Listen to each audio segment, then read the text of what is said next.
I remember the first day I met Ryan Hayes. I was a new recruit, fresh out of the academy, full of nerves and excitement, and he was assigned as my patrol partner. From the moment I walked into the briefing room, I noticed him. Ryan had this effortless confidence, the kind that made people instinctively listen when he spoke, and he carried himself with a kind of ease I envied. I felt awkward at first, fumbling with my uniform, trying not to make a fool of myself, but he didn't seem to mind. He just smiled, a slow, knowing smile that made my chest tighten. Our first patrol started out routine enough. We got into the squad car, the leather seats cold beneath us, the radio crackling quietly in the background. Ryan drove, his hands relaxed on the wheel, and I found myself staring at the way he moved, precise, controlled. Yet there was something fluid about him, almost hypnotic.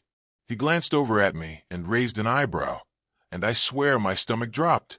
"You're quiet today," he said, his voice low, teasing. I shrugged, pretending it was nothing, but I could feel my face warming. As we drove through the city streets, he started asking me questions, not the usual small talk, but things that felt personal in a way that caught me off guard. "What made you want to be a cop?" he asked, his tone casual, but there was a hint of curiosity that went deeper than any conversation I'd had with a colleague before. I found myself answering honestly, telling him about the moments that led me here, the reasons that were hard to explain. He listened, really listened, and I felt a strange connection forming. There were small gestures that kept throwing me off. When we had to check a report together, his hand brushed mine over the paperwork. It was fleeting, accidental maybe, but I felt it. My mind started racing. Am I imagining this? Or is he actually? I shook my head, telling myself to focus, but I couldn't help sneaking glances at him. Every time he caught me looking, he'd just smirk slightly and return to the task, as if nothing had happened. The smirk, though, it stayed with me long after. Even during routine stops, there was something in the way he interacted with me. If we had to pull someone over or talk to a witness, he always positioned himself close, subtly protective, but there was an energy in the air that I couldn't name. It wasn't just camaraderie, it was charged, and I couldn't tell if it was meant to be noticed or if it was just the way he was. Either way, it kept me on edge. At one point, we responded to a minor disturbance call in a quiet neighborhood. The streets were nearly empty, the only sound the faint hum of our engine and the distant bark of a dog. We walked side by side, scanning the area. I realized then how much I noticed him. The way he moved, the tilt of his head when he analyzed something, the way his presence seemed to fill the space. My heart was beating faster, and I had to remind myself to stay professional. This was my partner, my colleague, not someone I was supposed to be thinking about like this. As the call ended and we headed back to the car, our shoulders brushed again, and I felt a jolt of awareness. Ryan glanced at me, and for a split second, I thought I saw something in his eyes. Maybe amusement, maybe something else. He didn't say anything, just got back into the driver's seat, and I sat there, trying to focus on the road ahead, but my mind kept replaying the touch, the look, the way he seemed to notice me in a way no one else did. By the end of that first night, I realized that I was both intrigued and unsettled. Ryan Hayes wasn't just another partner. There was a tension between us, subtle, electric, impossible to ignore. And I couldn't stop wondering what he was really thinking. Was it just friendly interest? Or did he have other intentions? The thought both excited me and made me nervous, and I had a feeling this was only the beginning. The next few days on patrol with Ryan felt different, like the first shift had opened some invisible door. Every call, every routine stop, seemed charged with an unspoken energy between us. I tried to focus on my duties, but I couldn't stop noticing the way he looked at me. The subtle way his eyes lingered a second too long, the quiet smile that seemed just for me. It was confusing, exhilarating, and slightly terrifying all at once.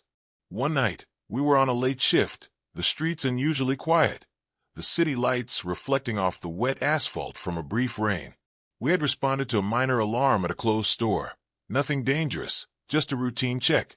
But as we walked through the empty alley behind the building, the solitude made everything feel more intimate.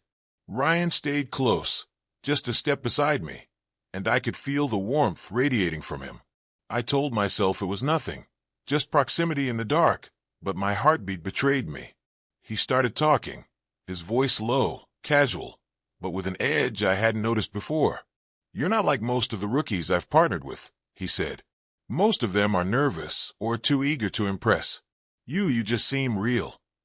I looked at him, unsure what he meant, and he smirked, but there was something soft in the look he gave me, something that made my chest tighten in a way I couldn't explain. As we checked the perimeter, his hand brushed mine again. It was subtle, barely noticeable, but the effect on me was anything but subtle. I forced myself to step back, telling myself I was overthinking it, that it was just the nature of working closely together. But then he laughed softly at something I said, the sound warm and easy, and I realized I wanted to hear that laugh all the time. Later, while reviewing the incident report back at the car, Ryan leaned in slightly, shoulder nearly touching mine. He pointed at a detail in the report, and our hands brushed again. This time, I didn't pull away.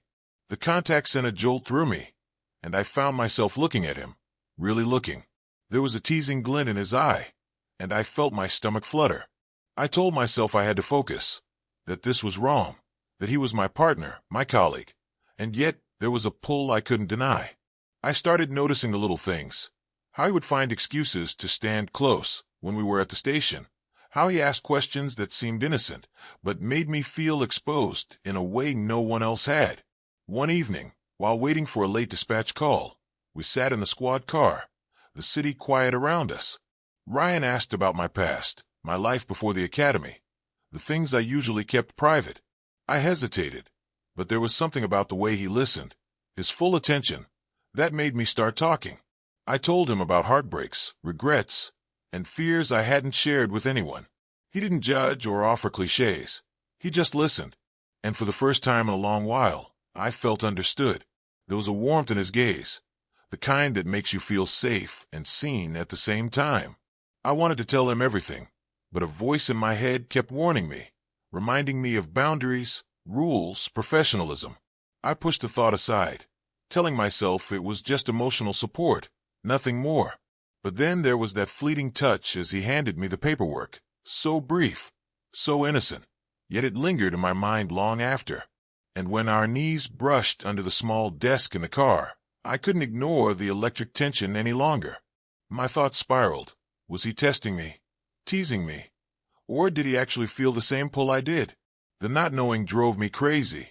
By the end of the night, I was exhausted, not from the work, but from the intensity of the connection between us. I wanted to stay professional, to follow the rules, but every interaction with Ryan made that impossible.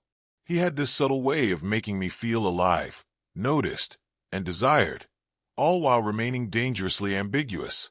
I didn't know where his intentions ended and mine began, but I knew one thing. My feelings were deepening, and soon, they might be impossible to control. As we drove back to the precinct, the city lights reflecting in the rain-streaked windows, Ryan glanced at me from the driver's seat, a small smirk playing on his lips. I felt my stomach tighten. Something was coming, something I wasn't ready for, and I had a feeling I might not be able to resist. The next week on patrol felt like walking a tightrope. Every interaction with Ryan seemed charged with an invisible current, and I was constantly aware of it. I tried to stay focused on the work, on the calls, on the reports, but even in the most routine moments, I felt him near me, felt the weight of his gaze, and felt my own pulse quicken. I knew this couldn't last without crossing some line, and yet the thought of pulling away felt impossible. One night, we were dispatched to a domestic disturbance. It was minor, thankfully, but the adrenaline from the tense moments kept us both alert, our senses heightened. As we drove back, the streets empty and wet from rain, I noticed Ryan's hand resting lightly on the console, fingers brushing mine, when he reached for the radio. This time, I didn't pull away. Instead, I let myself notice it fully, let myself feel the electric charge that passed between us. "Alex," he said quietly, almost a whisper over the hum of the engine, "do you ever wonder if things could be different between us?" My heart skipped a beat. He wasn't joking, and suddenly the tension I'd felt for days, maybe weeks, became undeniable. I swallowed hard, trying to keep my voice steady, but it came out quieter than I intended. I don't know. Maybe. The rest of the drive was almost surreal. Every streetlight, every reflection in the wet asphalt seemed to highlight the unspoken understanding between us. The professional distance that had existed before had evaporated. I was aware of every movement he made, every subtle shift in his posture.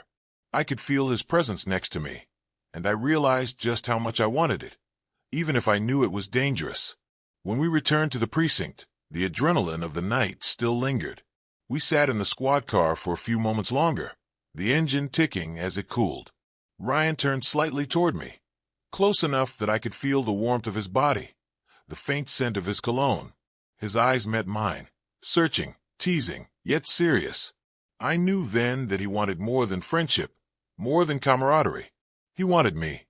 "I've been careful," he said softly, "but I can't hide it anymore. I all like you, Alex. More than I should." I could feel my chest tighten, every rational thought drowned out by the weight of his words. I wanted to deny it, to retreat to the safe zone of professionalism, but my heart, and something deeper, was telling me the truth. I liked him too, more than I wanted to admit. We didn't act on it immediately, but there was a shift, subtle but undeniable. The way he touched my shoulder lightly when handing over reports, the way he glanced at me during calls, the way we laughed a little too long at each other's jokes. It was all different now. Every moment together carried the possibility of crossing a line we both knew we shouldn't. And yet, it felt electric, alive, intoxicating. I thought about the consequences, the rumors, the judgment, the moral lines I had been taught never to cross. And I thought about the thrill, the connection, the feeling of being truly seen by someone who understood me in ways no one else did. There was no easy answer, no right choice. All I knew was that I couldn't ignore what I felt any longer. By the end of the week, we were walking through the station together after a long shift, the night quiet and still around us. He stopped, turning toward me with that familiar smirk, softer now, almost vulnerable. "We can't keep pretending," he said. "I don't want to. Do you?" I hesitated, feeling the gravity of the moment, the risk, the desire. Then I nodded slightly, knowing that whatever happened next would change everything. We didn't need words after that. A shared glance, a slight brush of hands, was enough to acknowledge the bond that had formed between us. It was electric, forbidden, and real. In that moment, I realized that life was complicated, full of choices that didn't come with clear answers. And sometimes, the connection you couldn't resist, the person who made you feel alive in ways you'd never expected, was worth the risk. As I drove home that night, the city lights reflecting off the wet streets, I thought about Ryan, about us, about the tension, the danger, the thrill, and the undeniable truth of what we'd found together. I knew it wouldn't be easy, and I knew there would be challenges ahead. But for the first time in a long time, I felt like I was exactly where I was supposed to be, tangled in something complicated, forbidden, and utterly real.